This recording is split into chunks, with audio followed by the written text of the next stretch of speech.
Uma outra pergunta também é sobre os fundos de papel e essa parte justamente da deflação, né?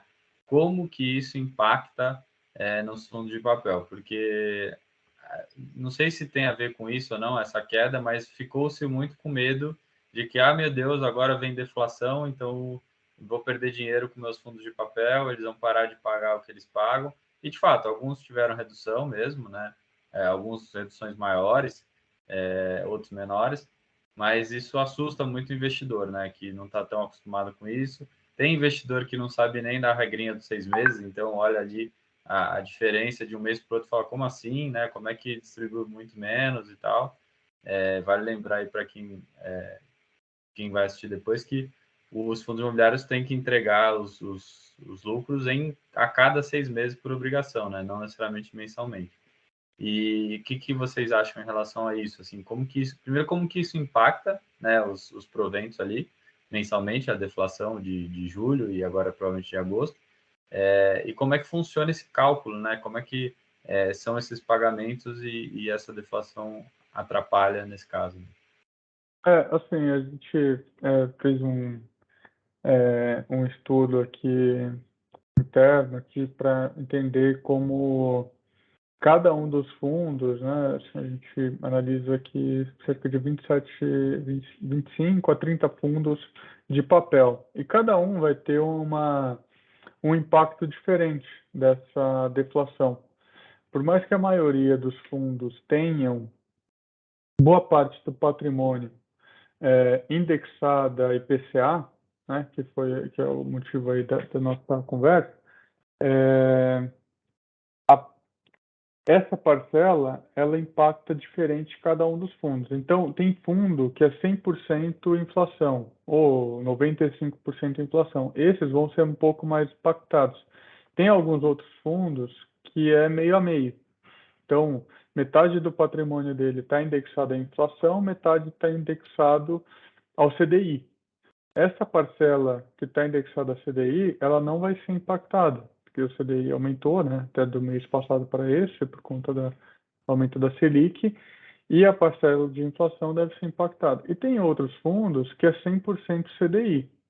Então, esse fundo ele não vai sentir essa variação. Então, vou até dar 3 exemplos aqui da mesma casa, mas não necessariamente que são agora indicações, né? Mas o Canip, os 3 da Quineia, tá? Que são 3 fundos diferentes que eu acabei de pensar. O Canip, ele é um fundo que é 100% indexado à inflação. E o que acontece? Com base no mês a mês da inflação e do recebimento das PMTs ali, dos CRI, né, dos pagamentos mensais de cada um dos títulos de CRI, ele recebe o rendimento, os juros mais a correção monetária. Como essa correção monetária é negativa, acaba tirando um pouco dos juros, né? Então, os fundos, né, esse, por exemplo, que tem 100% da carteira indexada a CDI, o próximo mês, como a deflação veio de julho, né, e foi anunciada no começo de agosto, o rendimento de setembro, ele vai pegar uma média da inflação de junho e da deflação de julho, né? Inflação de junho foi 0,65, com a deflação de julho 0,67, você vai ter ali uma média aí zero. E aí, no mês de setembro, essa média é que vai impactar o rendimento. No mês de outubro, o rendimento anunciado no último dia de outubro, no último dia de setembro pago em outubro, ele vai ser a média da deflação de julho e agosto. E agosto, a deflação deve ser anunciada ali no começo de setembro, né? Então, esse rendimento de outubro, ele deve ser o mais impactado, deve ser o pior rendimento dos fundos que são 100% indexados à inflação, né? Os fundos que têm metade, metade, por exemplo, um outro fundo da própria Quineia, que é o KNSC, ele é mais ou menos meio a meio. né? Metade de inflação, metade de CDI.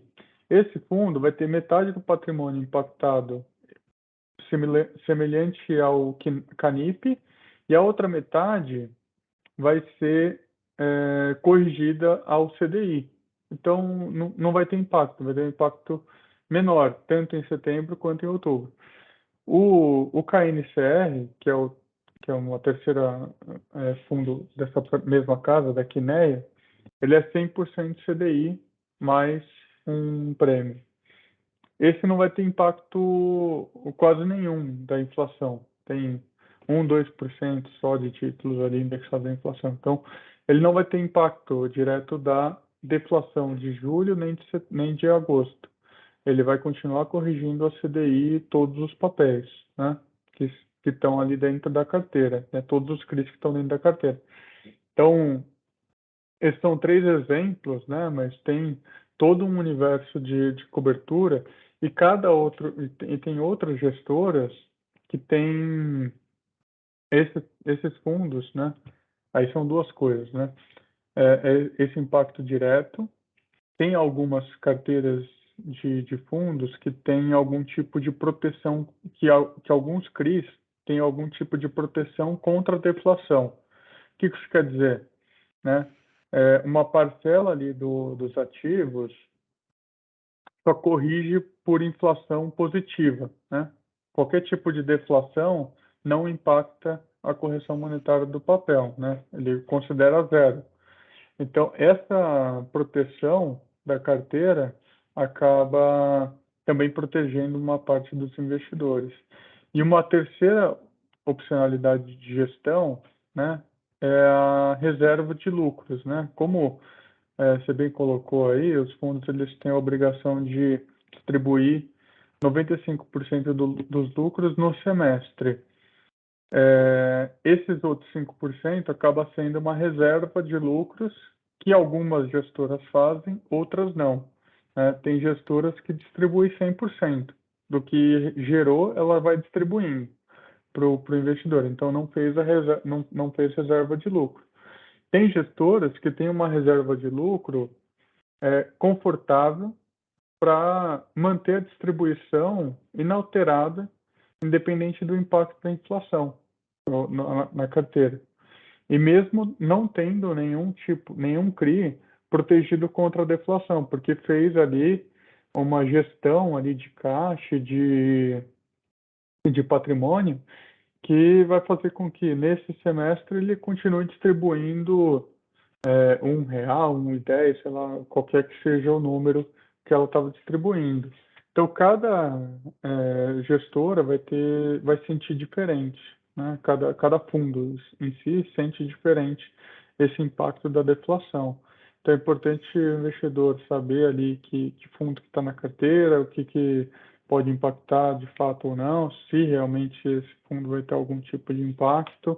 O fato é que a nossa expectativa aqui é que a partir de setembro a gente volte a ter inflação, né? Só que em menor magnitude do que foi na comparação com o ano anterior. Então, o que significa isso, né? A gente vai ter, a partir de setembro, uma desinflação, né? Então, você tem a inflação, desinflação e deflação. A deflação é quando é negativo, a desinflação é quando a inflação é menor do que a do ano anterior. E a gente tendo uma desinflação ao longo dos próximos 12 meses, a partir de setembro, os dividendos contados de setembro, 12 meses para frente, até agosto de 2023, vai ser menor, na média, do que foi pago no ano anterior. Então, esse também é um cenário que a gente vê para os fundos de CRI.